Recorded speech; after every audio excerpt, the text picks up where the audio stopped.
Heroes of the Bible.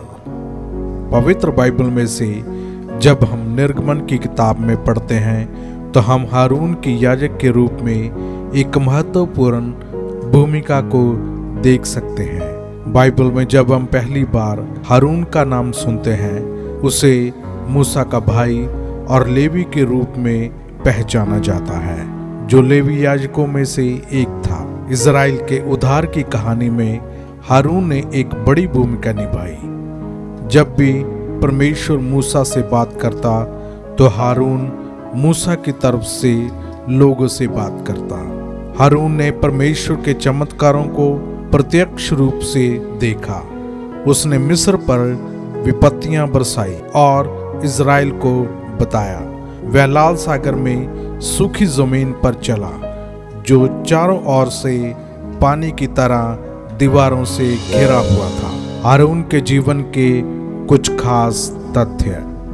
पहला, हारून मूसा का बड़ा भाई था। जब मूसा ने परमेश्वर से कहा, कृपया करके मेरी जगह किसी और को भेज दे, यही वो जगह थी जहां परमेश्वर ने हारून को मूसा के लिए नियुक्त किया। हारून की नियुक्ति के कारण मूसा परमेश्वर के इस महान कार्य को करने के लिए तैयार हो गया। अपने बड़े भाई के साथ के कारण मूसा को विश्वास में आगे बढ़ने का आत्मविश्वास मिला और अपने लिए बोलने वाला खुद का भाई समर्थन में मिला। दूसरा, हारून पहला लेवी पुजारी है जिसने सिनाई पर्वत पर इज़राइल के लिए याजक की भूमिका निभाई। हारून ही इज़राइल को निर्देश देता कि उन्हें किस तरह से आराधना और प्रार्थना में प्रभु के पास जाना चाहिए। हारून ही इज़राइल के पुत्रों के नाम वाले याजकाई वस्त्र पहनाता था। हारून ही प्रभु के सामने बलिदान करता है और इज़राइलों को अपने कंधों पर उठाता है। तीसरा, हारून इतनी बड़ी सेवा निभाते हुए भी असुरक्षा से जूझता था।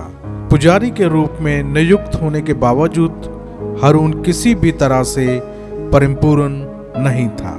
जैसे एक जगह पर हारून मूसा के खिलाफ बोलता है, क्या यहोवा ने केवल मूसा के माध्यम से ही बात की है? यहाँ पर बड़ा भाई अपने छोटे भाई की लोकप्रियता से और नेतृत्व से ईर्ष्या करता हुआ प्रतीत होता है। ये एक वजह हो सकती है। जब मूसा को पहाड़ी की चोटी पर देरी हो जाती है तो हारून इज़राइल के लिए सोने के बछड़े को बनाता है और परमेश्वर का नाम का दुरुपयोग करता हुआ लोगों को घोषणा करता है, ये तुम्हारा देवता है जो तुम्हें मिस्र से बाहर निकाल लाया है। फिर वह लोगों को एक उत्सव में ले जाता है जिसमें सभी प्रकार के उल्लास शामिल होते हैं। चौथा, रेगिस्तान में यात्रा करते समय इज़राइल कई चीज़ों के बारे में बुड़बुड़ाते थे। कभी भोजन की कमी के कारण, कभी पानी की कमी के कारण। दुश्मनों की मौजूदगी से एक समय लेवियों के एक समूह ने मूसा और हारून के खिलाफ विद्रोह भी किया। पांचवा, पवित्र वाचा के संदूक में 3 चीजें थी। पहला, मन्ना, दूसरा 10 आज्ञाएं और तीसरा हारून की छड़ी। प्रत्येक वस्तु इज़राइल के निर्गमन यात्रा के दौरान एक महत्वपूर्ण आशीर्वाद की गवाही देती है। 6वां, शास्त्र के अनुसार यूहन्ना बपतिस्मा देने वाला नया हारून है।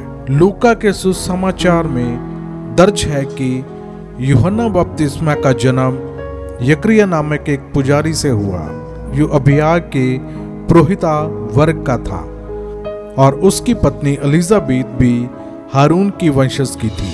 7, जिस प्रकार हारून मूसा का पैगंबर था, उसी प्रकार यूहन्ना वह पैगंबर माना जाता है जो मसीह द्वारा आरंभ किए गए उद्धार की घोषणा करता है। 8वां, बाइबल के अनुसार हारून की मृत्यु 123 वर्ष की आयु में होर पर्वत पर हुई थी। हालांकि व्यवस्थावरण 10 अध्याय में एक अन्य परंपरा कहती है कि हारून की मृत्यु मोसेरा में हुई थी और वहीं उसे दफनाया गया।